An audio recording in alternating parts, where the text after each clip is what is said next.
हिंदुत्वाचे विचार सोडले म्हणून घरकाना घाटका झाले. घरकाना घाटका, इधर कभी नाही उधर कभी नाही. आणि म्हणून परब साहेब, तुमचा इतिहास मला माहित आहे. मला बोलायला लावू नका, मला बोलायला लावू नका. मी बोलत नाही, मी कधीही कमरेच्या खाली वार करत नाही.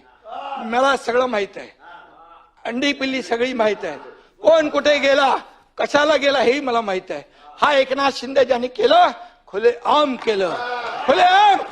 मी तुमच्या पक्षप्रमुखांना सांगितलं होतं, तुम्ही आता शिवसेना आणि भाजप युती करा. मी मुख्यमंत्री होणार होतो, 5 वेळा सांगितलं. का मुख्यमंत्री पदाच्या खुर्चीमध्ये एवढा मोह झाला?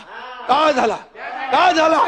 जे बाळासाहेबांनी सांगितलं होतं करू नका, काँग्रेस बरोबर जाऊ नका, तुम्ही का गेले? मोहापायी, सत्तेसाठी. मग मोह कोणाचा? अरे आम्ही तर सत्तेवर लात मारली, आम्ही तर मंत्रीपद सोडलं 8 लोकांनी. तुम्ही सोडणार का मंत्रीपद? आम्ही मंत्रीपद सोडलं 8 मंत्र्यांनी. आम्हाला काय माहित होतं की आम्ही काय होणार आहे आमचं. आणि म्हणून आम्ही एकतर लढून जिंकू किंवा एकतर लढून शहीद होऊ, असं म्हणून आम्ही लढलो. तुम्ही आम्हाला काय सांगताय?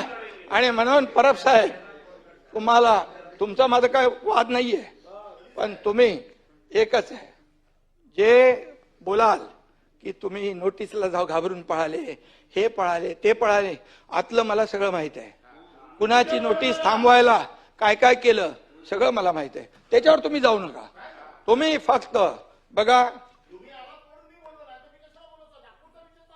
मी तुम्हाला काय म्हणालो नाही, सभागृहामध्ये तुम्ही देखील काहीतरी बोलला होता असं मी बोललो. काय? कशावर? छळ छळ छळ छळ झाला.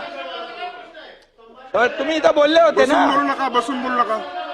संभाजीराजे, संभाजीराजे, मी काँग्रेस प्रदेशाध्यक्ष आणि देवेंद्र फडणवीसांच्या बद्दल बोललो की त्यांनी म्हणाले की औरंगजेबासारखा क्रूर प्रशासक मुख्यमंत्री आहेत.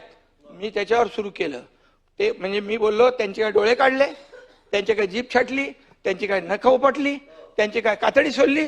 काय केलं देवेंद्र फडणवीसांनी, मुख्यमंत्र्यांनी काय केलं? सोलायला पाहिजे होती. आणि मग मी म्हणालो आणखी कोणाचा तुमचाही छळ झाला? तुम्ही जेव्हा उठायला उभे राहिले तेव्हा मी बोललो तुमचाही छळ झालाय का?